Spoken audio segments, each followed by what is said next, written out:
எல்லாருக்கும் வணக்கம். நான் Hema Subramanian. Welcome to home cooking Tamil. நம்ம நவராத்திரி சீரீஸில் இன்றைக்கி நம்ம பார்க்க போகிற 2 அருமையான ரெசிபி பச்சை பட்டாணி கார சுண்டல், அப்புறம் நெய்யப்பம். ரெண்டுமே ரொம்ப அருமையாக இருக்கும். ஸோ வாங்க இந்த 2 சூப்பரான ரெசிபிஸ் எப்படி செய்கிறதுன்னு பார்க்கலாம்.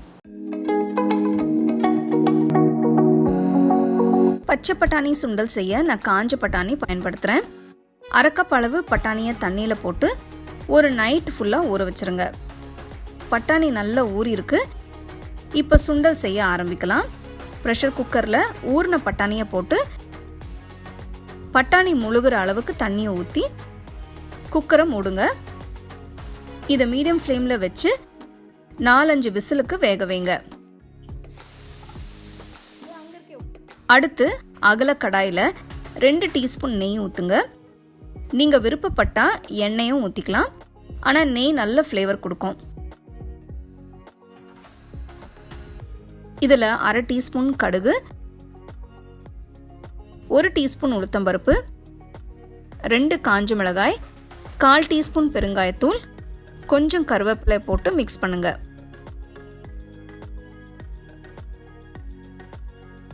அடுத்து இதில் 1 நறுக்கின பச்சை மிளகாய் போடுறேன். நான் மாங்காயை சின்ன துண்டாக கட் பண்ணி வச்சுருக்கேன், அதை சேர்க்கிறேன். மாங்காய் கிடைச்சா போடுங்க, இல்லைன்னா பரவாயில்ல. சுண்டலுக்கு தேவையான உப்பு போட்டு கிண்டுங்க.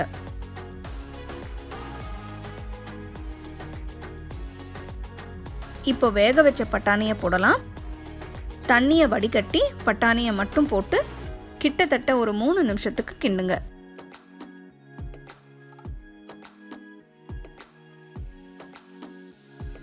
பட்டாணியில் இருந்த ஈரம் போயிடுச்சு.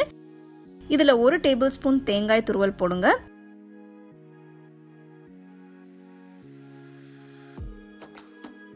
அவ்வளோதாங்க, சுவையான பச்சை பட்டாணி கார சுண்டல் இப்போ ரெடி.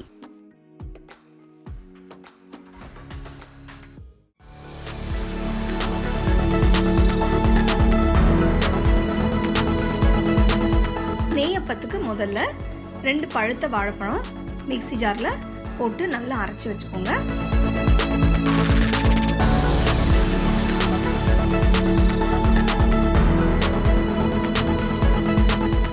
அடுத்தது வெல்லத்தை கரைக்க போகிறோம்.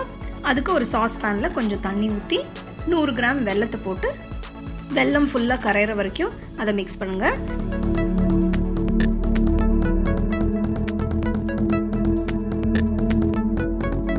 இப்போ வெல்லம் நல்லா கரைஞ்சிருச்சு. கரைச்ச வெல்லத்தை ஒரு கப்பில் ஃபில்டர் பண்ணி வச்சுருங்க.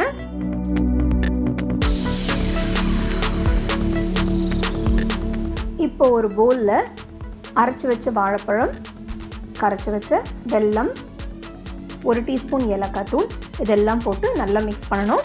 மிக்ஸ் பண்ண பிறகு அடுத்தது இதில் 1 கப்பு அரிசி மாவு, இதையும் போட்டு நல்லா மிக்ஸ் பண்ணி வச்சுருங்க.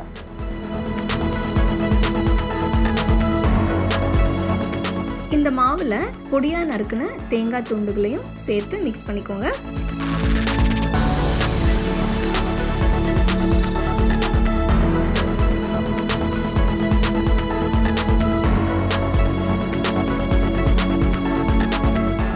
மாவு பார்த்தீங்கன்னா ரொம்ப திக்காக இருக்குது. ஏன்னா அரிசி மாவு போட்டோடனே அரிசி மாவு நல்லா உறிஞ்சு நல்லா திக்காக இருக்குது. ரொம்ப திக்காக இருந்ததுன்னா இதில் 1/4 டீஸ்பூன் சோடா உப்பு இதையும் சேர்த்து நல்லா மிக்ஸ் பண்ணி ஒரு 1/2 மணி நேரம் வச்சுக்கோங்க.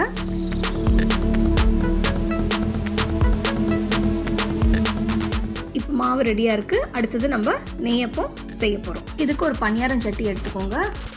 பணியாரம் சட்டி நல்லா சூடான பிறகு அதில் கொஞ்சம் நெய் ஊற்றி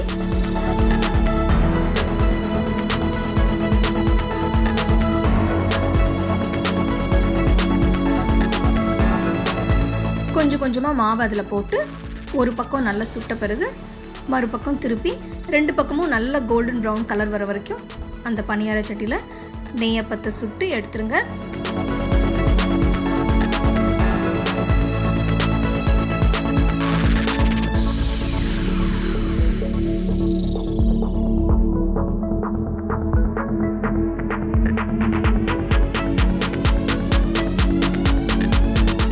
பார்த்தீங்கன்னா அருமையான நெய்யப்பம் தயாராக இருக்குது.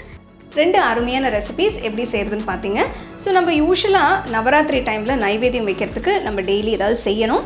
ஸோ இந்த மாதிரி நீங்கள் டிஃப்ரெண்ட்டாக செஞ்சு நீங்கள் நைவேத்தியம் வைக்கலாம். ரெண்டுமே ட்ரை பண்ணி ரசித்து சாப்பிடுங்க.